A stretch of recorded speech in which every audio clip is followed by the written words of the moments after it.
ओम शांति। 26 तारीख की मुरली है। मीठे प्यारे प्राणेश्वर प्रिय पिता कहते हैं, मीठे बच्चे, उच्च पद पाना है तो आत्मा में ज्ञान का पेट्रोल भरते जाओ। सवेरे सवेरे उठ बाप को याद करो, कोई भी उल्टी चलन नहीं चलो। प्रश्न है, बाबा हर बच्चे की जन्म पत्र जानते हुए भी सुनाते नहीं क्यों? उत्तर है, क्योंकि बाबा कहते हैं मैं शिक्षक हूँ, मेरा काम है तुम बच्चों को शिक्षा देकर सुधारना, बाकी तुम्हारे अंदर क्या है यह मैं सुनाऊंगा नहीं। मैं आया हूँ आत्मा को इंजेक्शन लगाने, ना कि शारीरिक बीमारी ठीक करने। दूसरा प्रश्न है, तुम बच्चे अभी किस बात से डरते नहीं हो, क्यों? उत्तर है, तुम अभी इस पुराने शरीर को छोड़ने से डरते नहीं हो, क्योंकि तुम्हारी बुद्धि में हम आत्मा अविनाशी है। बाकी यह पुराना शरीर जाए, हमें तो वापस घर जाना है। हमारा शरीर ही आत्मा है। बाकी इस शरीर में रहते बाप से ज्ञान अमृत पी रहे। इसलिए बाबा कहते हैं बच्चे सदा जीते रहो, सर्विसेबल बनो तो आयु बढ़ती जाएगी। गीत है, बचपन के दिन भुला ना देना। ओम शांति, ओम शांति। बच्चों ने गीत सुना। जिसको अब मम्मा बाबा कहते हैं उनको भुलाना नहीं है। गीत जिन्होंने बनाया वह तो अर्थ को भी नहीं समझते। यह निश्चय ही नहीं है कि हम उस परमपिता परमात्मा की संतान हैं। उस परमपिता परमात्मा को पतितों को पावन बनाने के लिए आना पड़ता है। कितनी ऊंची सर्विस पर आते हैं, उनको कोई अभिमान ही नहीं। उसको कहा जाता है निरंकारी। तो उनको निश्चय बुद्धि व देही अभिमानी होने की बात नहीं है। कब वह संशय में आते ही नहीं, देह अभिमानी बनते ही नहीं। तो देह अभिमान कभी बनते नहीं है। तो मनुष्य देह अभिमानी बनते हैं, तो फिर देही अभिमानी बनने में कितनी मेहनत, अर्थात आत्मा अभिमानी बनने में कितनी मेहनत लगती है। बाबा कहते हैं अपने को आत्मा समझो। मनुष्य तो कह देते हैं कि अपने आप को आत्मा समझो, अर्थात आत्मा ही परमात्मा कहते हैं। तो बाबा कहते हैं देखो कितना फर्क हो जाता है कि एक तरफ याद करते हैं पतित पावन को, फिर कह देते हैं कि सब में परमात्मा है। जाकर फिर उनको समझाना पड़ता है बाबा देखो कहाँ से आया है, तुम बच्चों को सुधारने के लिए। जिनको पक्का निश्चय है वह तो कहते हैं बरोबर आप हमारे माता पिता हो, हम आपकी श्रीमत पर चलकर श्रेष्ठ देवता बनने के लिए यहाँ आए हैं। परमात्मा तो सदैव पावन ही पावन है। उनको बुलाते हैं पतित दुनिया में आओ, तो जरूर पतित शरीर का ही सहारा लेकर आते हैं, तो उनको आना ही पड़ेगा। तो पतित दुनिया में तो पावन शरीर हो नहीं सकता। तो बाप देखो कितना निरंकारी है, पतित शरीर में आते हैं, क्योंकि पतित शरीर में आना पड़ता है। हम अपने को संपूर्ण नहीं कह सकते, अब बन रहे हैं। अभेद का बाप कहते हैं बच्चे श्रीमत पर चलो। बाकी श्रीमत देते रहते हैं, सवेरे उठकर याद करो तो पाप भस्म हो जाएंगे। श्रीमत पर नहीं चलेंगे तो वे कर्म विनाश भी नहीं होंगे, बंदर के बंदर ही रह जाएंगे और फिर बहुत कड़ी सज़ा खानी पड़ेगी। जानवर आदि तो सज़ा नहीं खाते, सज़ा मनुष्य के लिए। अगर बैल किसको मारता है तो वह मर भी जाए तो क्या उनको जेल में डालेंगे? बैल को, मनुष्य को तो फौरन जेल में डाल देंगे। इसलिए मनुष्य की सजा है। आप समझाते हैं कि इस समय मनुष्य तो उनसे भी बदतर है, उनको फिर मनुष्य से देवता बनाना है। बाबा समझाते हैं लक्ष्मी नारायण जो हैं गीता का ज्ञान नहीं जानते, वहाँ दरकार ही नहीं है जानने की। तो बाबा है रचयिता, वहाँ कोई त्रिकालदर्शी होते ही नहीं है। अभी यह लोग त्रिकालदर्शी न होते हुए भी कह देते हैं हम भगवान हैं, तो बड़े अक्षरों में लिख दो गीता का भगवान परमपिता परमात्मा है, ना कि कोई कृष्ण ना कोई मनुष्य मात्र। मूल यह एक ही भूल है। सबसे बड़ी भूल कौन सी है कि कृष्ण को ही भगवान समझ लिया। तो ये बुद्धि में बैठती नहीं है क्योंकि भगवान परमपिता परमात्मा जो कि कृष्ण का भी बाप है वो भगवान कहलाता है। कृष्ण देवता कहलाते हैं। ना बच्चे किसी की बुद्धि में बिठाते हैं, ना किसी की बुद्धि में बैठती है। भारत ही स्वर्ग था यह भूल गए। कल्प की आयु लाखों वर्ष कह दी। अब कोई पुरानी चीज़ मिलती है कहीं से निकलती है खुदाई में तो कह देते हैं तो लाखों वर्ष पुरानी है।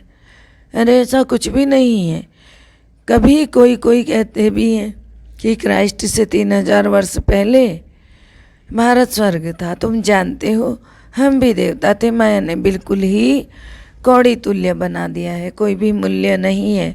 तो अब तुम बच्चों को घोर अंधियारे से निकलना चाहिए। कभी कोई ऐसा कर्तव्य नहीं करना चाहिए जो तुमको भी कहना पड़े कि तुम कोई बंदर हो क्या।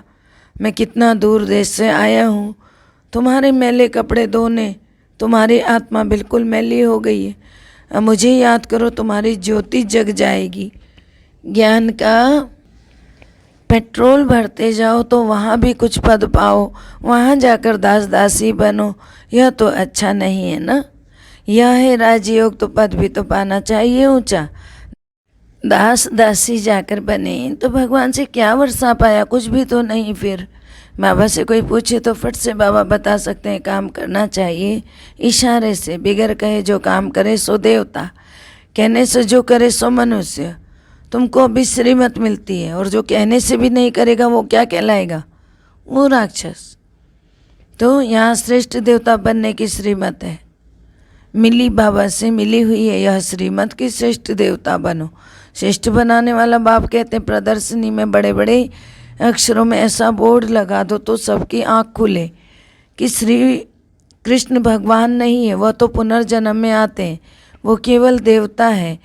परंतु वह समझते हैं कि कृष्ण जन्म मरण में नहीं आते, लेकिन कृष्ण शरीर बदली करते हैं, उनके पास शरीर है, वो माँ के गर्भ से जन्म लेते हैं। हनुमान का पुजारी कहेगा हमारा हनुमान हाजिर हुजूर है। यहाँ तो एक ही बाप से वर्षा लेना है। ये हनुमान गणेश ये सब देवी देवताओं के नाम है। भगवान का नाम केवल सत्यम शिवम सुंदरम परमात्मा कहते हैं। जो सब ऊपर देखते हैं और इशारा करते हैं उसको भगवान कहते हैं। यहाँ कमरों में बैठे हुए देवी आत्माएं जिनके आगे जाकर तुम माथा टेकते हो वो नहीं है। वो परम धाम में रहते हैं, उनके पास कोई शरीर नहीं है, केवल कार्य करने अर्थ ब्रह्मा के शरीर का सहारा लेकर अवतरण लेकर फिर चले जाते हैं। उनका नाम बदलने से भारत का यह हाल हो गया। हीरे जैसा बनाने वाला गीता का भगवान उनको बेचारे को कहाँ कर दिया, नाम ही गुम कर दिया और कृष्ण को उनकी जगह खड़ा कर दिया। यह बात अर्जुन अर्थात अभी इतनी जोर से समझाई नहीं है। ज्ञान का सागर तो एक ही है ना, वह पतित पावन है। वो लोग फिर गंगा को भी पतित पावनी कह देते हैं। अब सागर तो गंगा से निकली है ना, तो क्यों नहीं सागर में जाकर स्नान करे। उनको समझाने के लिए बच्चों में परिस्तानी गुण चाहिए, सबको समझाना चाहिए। हम तो बाप की ही महिमा करते हैं, निराकार परमात्मा को सब मानते हैं, परंतु सिर्फ सर्वव्यापी कह देते हैं। कहते भी हैं ना ही राम ही परमात्मा, माला सिमरते हैं ना ऊपर में फूल है, उसका भी अर्थ नहीं समझते। फूल और मेरू युगल दाना, माता पिता प्रवृत्ति मार गए ना, तो रचना रचेंगे तो जरूर माता पिता चाहिए, तो इनके द्वारा बैठ लायक बनाते इन ब्रह्मा के द्वारा। जो भी फिर माला सिमरी जाती है तो परमात्मा का आत्मा का रूप क्या है वह भी तो नहीं जानते ना। तुमने नई बात सुनी है, परमात्मा एक छोटी बिंदी है, वंडर है ना। इतनी छोटी बिंदी को कोई ज्ञान सागर मानेंगे? मनुष्य तो मानते, परंतु वह तो मनुष्य को मनुष्य द्वारा ही ज्ञान मिलता है, जिससे दुर्गति ही हो गई है। यहाँ तो भगवान खुद आकर ज्ञान देकर सदगति करते हैं, अर्थात राजाओं का राजा बनाते हैं। तुम वंडर खाते हो, आत्मा छोटी सी बिंदी है, अति सूक्ष्म है, तो बाबा भी तो ऐसे ही होगा ना। जब आत्मा ऐसी परमात्मा भी वैसा ही है, तो बाबा कहते हैं और ही कितनी बड़ी अथॉरिटी है बाबा, तो कैसे पतित दुनिया और पतित शरीर में आकर पढ़ाते हैं। मनुष्य लोग क्या जाने इन बातों को, वह तो उल्टे लटके हुए हैं। अब आपका फरमान है जो मेरी मत पर चलेंगे वही स्वर्ग का मालिक बनेंगे। इसमें डरने की ज़रूरत नहीं है। हम आत्मा अशरीरी है, अब वापस जाना है। मैं तो अविनाशी आत्मा हूँ। ये बाकी यह जो शरीर बल चला जाए, हाँ बाबा ज्ञान अमृत पिलाते हैं इसलिए बल जीते रहे। वह भी जो सर्विसेबल होंगे उनकी आयु बढ़ेगी। प्रदर्शनी में बहुत सर्विस होनी है, बहुत इम्प्रूवमेंट होगी। श्री कृष्ण की महिमा और परमात्मा की महिमा में बहुत फ़र्क है। बाबा कहते तुम स्वर्ग में पावन थे, अब पतित कैसे बने हो? जानना चाहिए ना। बाप आकर पत्थर बुद्धि को पारस बनाते हैं। ईश्वरीय संतान को कभी भी किसी को मनसा वाचा कर्मणा दुख नहीं देना चाहिए। बाप कहते दुख देंगे तो महान दुखी होकर मरेंगे। हमेशा सबको सुख देना चाहिए।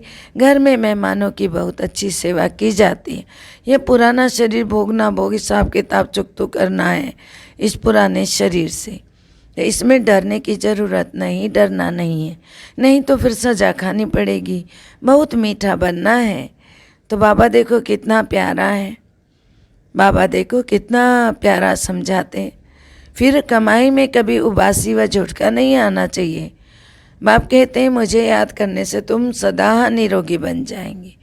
तुमको स्वर्ग में ले चलने आया हूँ ना, तो कोई भी कुकर्म मत करो। संकल्प तो बहुत आएंगे, फलानी चीज़ उठाकर खा लें, इनको बाकी पहन लेवें।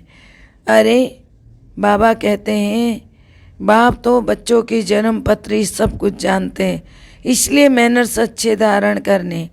बाबा कहते हैं मैं सभी की जन्म पत्री जानता हूँ, परंतु एक एक को बैठ सुनाऊंगा क्या कि तुम्हारे अंदर यह क्या है। मेरा काम है शिक्षा देना, मैं तो टीचर भी हूँ ना। ऐसे नहीं कि बाबा तो जानते हैं, हमारी दवाई आप ही भेज देंगे। बाबा कहेंगे बीमारी है तो डॉक्टर के पास जाना पड़ेगा। हाँ, सबसे अच्छी दवाई है योग। बाकी दवाई के साथ साथ योग भी जरूरी करना है। बाकी मैं कोई डॉक्टर थोड़े ही हूँ जो बैठ दवाई दूंगा। हाँ, कभी दे भी देता हूँ। ड्रामा में अगर नूंद होगा देने का तो दे भी देता हूँ। बाकी मैं तुम्हारी आत्मा को इंजेक्शन लगाने आया हूँ। किसका इंजेक्शन? ज्ञान का। ड्रामा में तो कभी दवा भी देते हैं।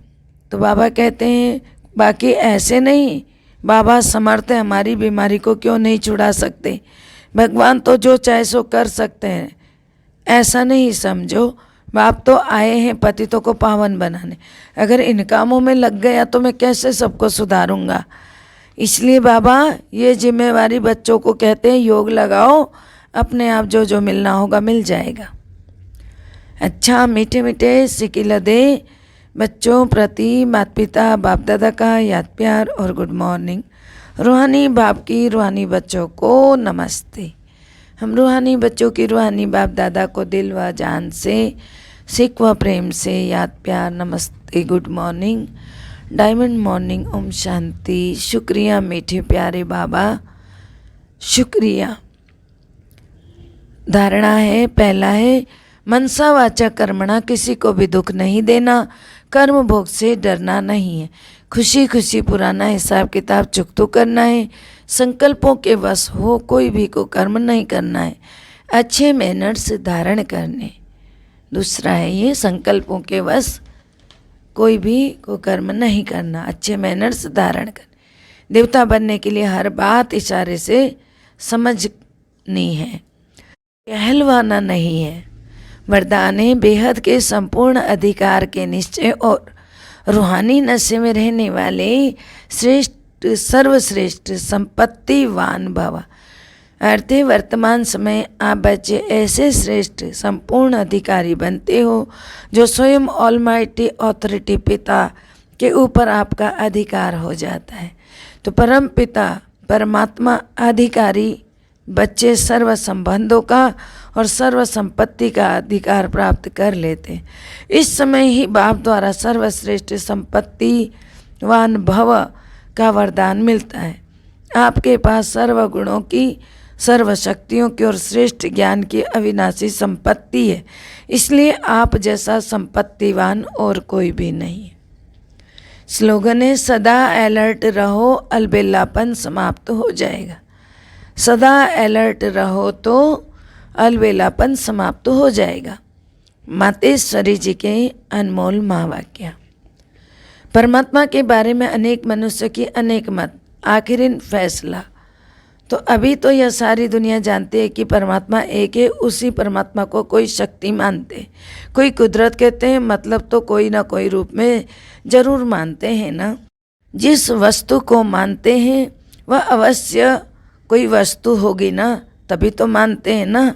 उनके ऊपर तभी नाम पड़ा हुआ है, उनका नाम भी होता है। परंतु उस एक वस्तु के बारे में इस दुनिया में जितने भी मनुष्य उतनी मत हैं, परंतु चीज़ तो फिर भी एक ही है। उसमें मुख्य चार बातें सुनाते हैं। कोई कहता है ईश्वर सर्वत्र है, कोई कहता है ब्रह्म ही सर्वत्र है, कोई कहता है ईश्वर सत्यम माया मिथ्यम, कोई कहता है ईश्वर है ही नहीं, कुदरत ही कुदरत है। वो फिर ईश्वर को मानते ही नहीं। अब यह इतनी मतें हैं, वो तो समझते हैं जगत प्रकृति है, बाकी कुछ है नहीं। अब देखो जगत को मानते, परंतु जिस परमात्मा ने जगत रचा उस जगत के मालिक को मानते ही नहीं। दुनिया में देखो जितनी अनेक मनुष्य जितने हैं, उन्हों की इतनी मतें, आखिर भी इन सभी मतों का फैसला स्वयं परमात्मा आकर इस वक्त करते हैं। तो इस सारे जगत का निर्णय परमात्मा आकर करता है, अथवा जो सर्वोत्तम सर्वशक्तिवान होगा वही अपनी रचना का निर्णय विस्तार पूर्वक समझाएगा। वही हमें रचना का भी परिचय देते हैं और फिर अपनी रचना का भी परिचय देते हैं। अच्छा, ओम शांति। सबका भला हो, सब सुख पाए, सब परमात्मा से जुड़ जाए, अंत समय में अपना जीवन सफल बनाए, मुक्ति जीवन मुक्ति को पाए, सबकी मनोकामना पूर्ण हो जाए। ओम शांति।